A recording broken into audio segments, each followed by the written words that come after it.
মূল্যস্ফীতি মোকাবেলায় আগামী অর্থবছরে নির্ধারিত 5% বার্ষিক ইনক্রিমেন্টের বাইরেও অতিরিক্ত ইনক্রিমেন্ট পাবেন সরকারি চাকরিজীবীরা। মূল্যস্ফীতির সঙ্গে সমন্বয় করে সরকারি চাকরিজীবীদের বেতন বৃদ্ধির ঘোষণা থাকছে আগামী অর্থবছরের বাজেট বক্তব্যে।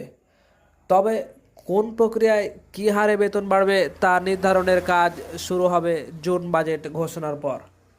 ইউক্রেন রাশিয়া যুদ্ধের প্রেক্ষাপটে 2 বছর ধরে মূল্যস্ফীতির হার বাড়ায় সরকারি চাকরিজীবীদের মধ্যে নতুন পে স্কেলের দাবি ওঠে। এর প্রেক্ষাপটে আগামী বাজেটে তাদের জন্য মহার্ঘ ভাতা ঘোষণার বিষয়ে প্রধানমন্ত্রীর নির্দেশনায় অপেক্ষা ছিলেন অর্থ বিভাগের কর্মকর্তারা। গত 16 মে সংবাদ সম্মেলনে প্রধানমন্ত্রী শেখ হাসিনা মহার্ঘ ভাতা দেওয়ার বিষয়টি নাকচ করে দিয়ে বলেন, মূল্যস্ফীতির সঙ্গে সমন্বয় করে চাকরিজীবীদের বেতন বৃদ্ধি করা হবে। অর্থ বিভাগের কর্মকর্তারা বলেছেন, বাজেট ঘোষণার পর প্রধানমন্ত্রীর কাছ থেকে সুনির্দিষ্ট নির্দেশনা পাওয়ার পর মূল্যস্ফীতির সঙ্গে সমন্বয় করে বেতন বাড়ানোর উদ্যোগ নেবেন তারা। পুরো প্রক্রিয়া সম্পন্ন করে আগস্ট-সেপ্টেম্বর গেজেট জারি হতে পারে।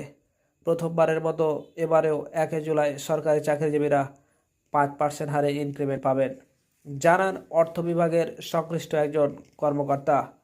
পুরো প্রক্রিয়া সম্পন্ন করতে 2-1 মাস সময় লাগতে পারে, তবে যখনই বেতন বৃদ্ধির গেজেট জারি হোক না কেন তা জুলাই মাস থেকে কার্যকর হবে।